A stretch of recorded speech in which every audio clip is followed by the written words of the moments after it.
Well, Raju, thank you for joining me today. Thank you Fantastic Zoho conference so far. Big announcement in the AI space. Obviously, Zia Agents, Agent Marketplace, Agent Studio. Do you want to tell us a little bit about what you think this is going to mean for your customers and how this fits into the overall AI strategy for Zoho? It's definitely changing things up. The AI market is interesting that there's an innovation coming up every week. Yeah. So as it stands now, it's looking like agents are going to be a big part of the future. The way I'm looking at it is agents are the new apps built on the LLM platform and see how they can drive the productivity. With a lot of these, to use an analogy, when you get a new ingredient, that enables a lot of new recipes. Yeah. We got a new ingredient in LLMs that enabled a bunch of use cases.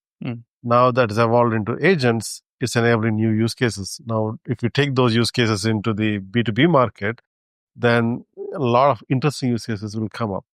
As we see more innovations, I'm excited about new innovations and new possibilities that might come up. So it certainly looks like agents are going to be here to stay. It may evolve quickly, but it's certainly exciting to see. Yeah, it's interesting you say agents as the new apps. I was wondering, with generative AI, we saw, was it jobs killers? Are agent AIs app killers? Do you need a CRM with a structured database if I can have a big pool of unstructured data that I can just have ask Zia query for me? It's I don't know if I can call it app killers. At least they can be app complementers initially, and there are certainly going to be app killers in some category. We have a product called robotic process automation. The first thing I told them is, hey, now the product has become a feature. Now agent can do that. Yeah. So there are some categories where they are certainly app killers, but in a lot of cases, they are app enhancers. If anything, they can even improve the usability of the app. The agent that I was talking to one of the teams that I wanted this morning was, I want an unsubscription agent that sits inside email that automatically unsubscribes to all the newsletters I get. That improves the usability of an email. Yeah. So it's not necessarily an app killer. If anything, it improves the usability of an app called email. Right? Yeah. There are a lot of such things that might happen. So it's depending on the category you're in, it may help you or it might hurt you. Yeah. On that topic, do you think there are certain business functions or maybe even geographies or industries where apps are going to have a particularly strong impact compared to others? Generally, mobile side of it is where I see a lot of impact. And countries where you do not have a lot of resources, I see agents playing a role. I see a way in the agentic world, a solopreneur can build a $1 billion business where a solopreneur can have a lot of agents working for them. And which means there's a lot of apps plus agents enabling a lot of powerful use cases for their individual thing. Apply that in a business context. What it means is an individual can do a lot more with a lot of personal assistance. Taking away the mundane work that we are supposed to be doing in some cases, like who likes doing expense reports? None of us enjoy those, right? So let an agent take care of it for the most part and just review, approve, and be done with it. So it goes back to individual productivity. That means at the small business level, they'll be able to do a lot more with this. And this, even at the enterprise level, you can do a lot more and enabling a lot of scenarios. It goes back to the promise of the technology in the first place, improving productivity. And that's where apps in conjunction with agents, I think will go down the same path. Yeah, value, obviously a really strong area that Zoho holds.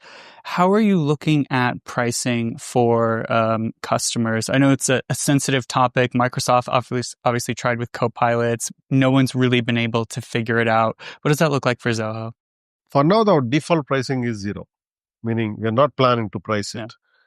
Unless something comes up that requires significant resources, significant compute, significant various backend usage that we may not have an option to to price it, then we will price it accordingly. We don't see it as yet another option that we can charge our customers and make more revenue. We don't see it that way. It becomes an essential element to what you offer. The way, app is a tool, and AI makes a tool as a power tool. But I see every tool becoming a power tool. In other words, the baseline is going to be power tool. Yeah. If you do not have AI, if it is not a power tool, it's not powerful enough. So when that is the baseline, every tool needs to have AI. It cannot charge premium for that power factor. You can't charge people to make your tools work. Exactly. And that's a transition. I think some cases where the price might be built in, but I don't see it as an add-on. Mm-hmm. At least with the current situation, the way the market is at this point. Yeah. Another core value for you guys is privacy. You certainly talk about privacy a lot more in the AI space than really any of the other vendors that we see. Do you see that as your big differentiator with your agentic agents? Totally. We do that. First thing we have been talking about privacy for about a decade or so, where we say, hey, we are not going to be using your data to training our models. So privacy stance has been simple. As a customer, you own the data. We don't. We'll never use your data for selling ads and including training our agents or training our LLMs and all of that. And they end up, and of course, we'll never do ads and other stuff as well. So that applies to LLMs as well, where whatever models that we train, they're going to be for the customer with their data, and that doesn't sprinkle across customers. That will continue. But the key aspect a lot of vendors don't seem to be talking about is the permission structure that is needed. You cannot throw a bunch of data at it and say, hey, I have access to all the data and now serve me intelligence. AI will find data, even the data that you do not want it to find. So, which means it has access to all the data at the same level. That is, the permission structure is an extremely important play. And the system that maintains the permission structure, the access control, authorization, access control as well, on top of authentication, is the directory system. So you really need a directory system and the data in place to get the AI right. You see a lot of customers who come in and say, I want to do AI in there. It's like, for me, it sounds like, hey, I want to build a house, but I didn't think about my foundation. Yeah. And you need the foundation layer, right? You need the data integrated well. You need the permission structure. All of that is the foundation. And then you can build a house. In this case, you can build an AI on it. A lot of people don't have the foundation in place. So the permission structure, privacy, all of those to me are part of the foundation layer.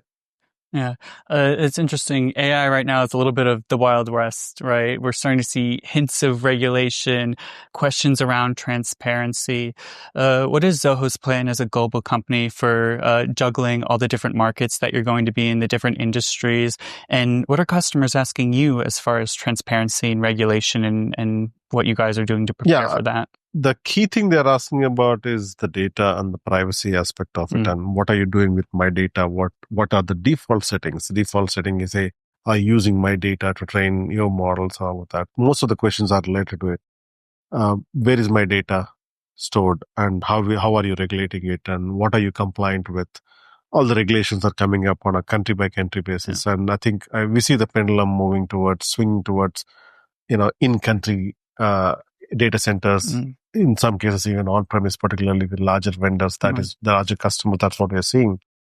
And this is going to be an ongoing battle. It's not going to be an easy thing. We're having the discussions and we are playing, and we do comply with a lot of local regulation. The beauty is we are not abusing customer data. Yeah.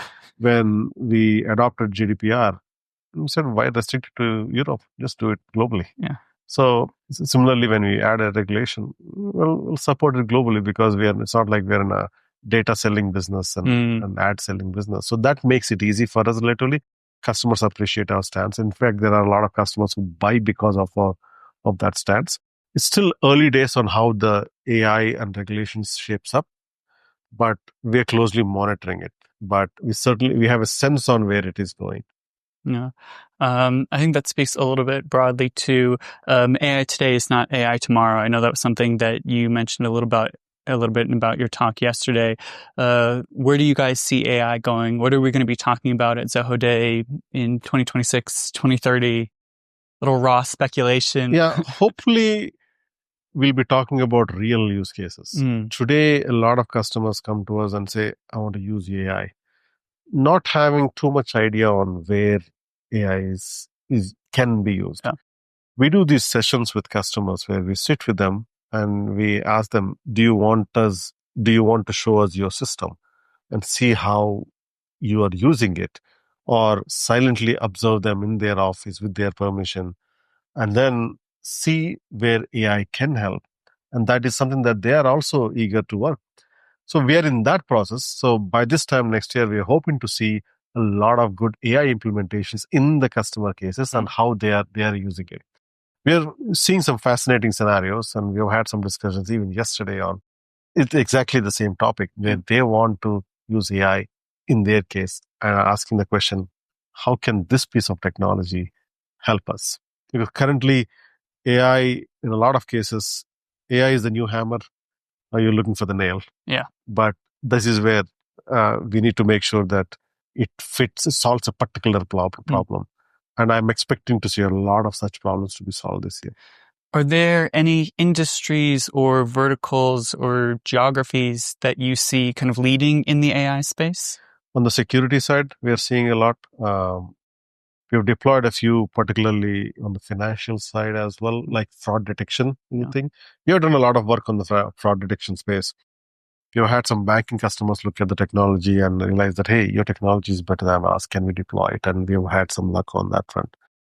On the security side, data leak prevention, data loss prevention, that we have had some deployment in there. So we are having some success on that. Those are areas where you immediately see benefit. On the other hand, productivity is a tough one to measure. But if you're able to detect a fraud, you can put a financial value to it and say, yeah, I'm having an immediate impact because we detected some fraud transactions that has an immediate value. There we are seeing some real deployment, real use cases there. And slowly the productivity will come into play eventually. Yeah. Well, I think we're about wrapping up. Last question. What do you wish your customers knew about AI? What are they not asking you? What are they not thinking about? What are they completely missing? I wish they knew the things that they have to have in place before they adopt AI. This is the same topic we discussed, where I wish they had the groundwork done in terms of laying the foundation to take advantage of the newer technologies. And if they don't have their existing systems connected, no AI can help them. To some extent it can, but it is going to be limited. So, but then, you cannot expect that from every customer. In a lot of cases, they have their own reasons why they have it that way. So, but it's an educational process. We certainly understand that. Yeah, I was going to say, what's the Zoho plan to kind of get customers where they need to be? Education. We have to educate them and say, hey, these are the building blocks. If you have those in place, then AI can get better. It's an ongoing process. Because, they think, hey, this is a structured system and I want to deploy on my structured database. Not realizing that a good chunk of their data is in their unstructured system, maybe email, maybe documents, all sprinkled across computers and various laptops are out there. Then how can AI help in aggregating a lot of those? So a lot of that groundwork has to be laid. Just with any new technology, it takes several years to play out, and we are still in the very early stages of AI. I think we are hoping that this is going to bring some method to the current madness. Fantastic. Awesome. Well, Zia Agents launched, ready to go, and looking forward to seeing what we'll be talking about next year. Certainly. I'm excited about the technology landscape currently. Fantastic. Thanks so much. Thank you.